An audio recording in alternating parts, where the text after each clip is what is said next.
Voguing is, if we all remember Vogue by Madonna, it's a dance style that was created in the 60s and 70s in Harlem, and it's a depiction of models striking poses. It's a style of self-expression dating back to like hieroglyphics and popping and locking and a lot of underground street styles. My first opportunity was dancing with Fergie. And then after that, I started dancing with Ariana Grande and then trained her a little bit. And then just started getting gigs with Sam Smith. And then jobs just started circulating, just commercials with McDonald's, Pepsi. Got on stage with Estelle. Fast forward, I became like the voguing liaison of LA.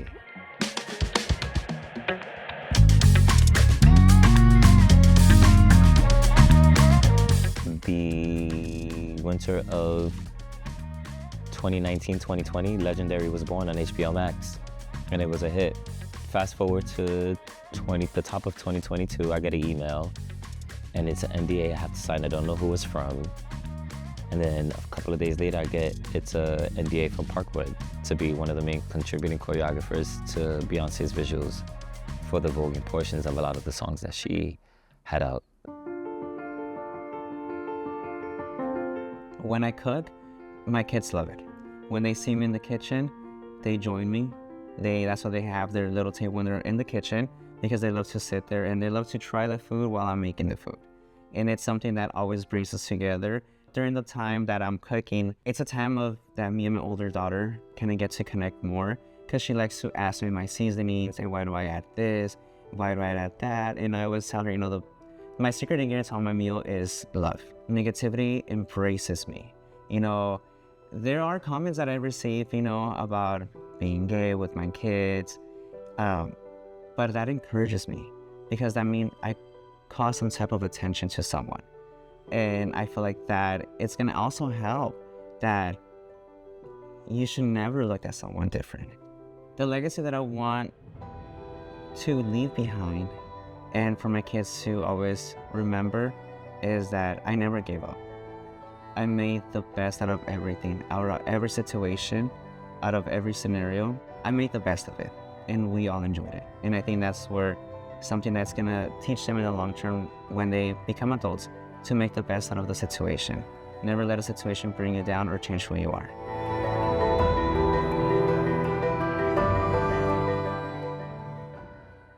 I am a Latina woman, and I am proud of my heritage and my background, but do I need to be more Latina? Do I need to express being Latina more? And that was a big obstacle that I never even thought could be an obstacle. Growing up and transitioning, and then, wanting to become a model or actor, I thought that was the big obstacle, but then coming up into this world and realizing sometimes you do get typecasted, and sometimes you have to realize that people love putting you in a box. And that's the hardest part about this job, is that, are you okay with staying in this box? Or do you decide to work hard and get out of the box, or stand up for yourself and be who you are?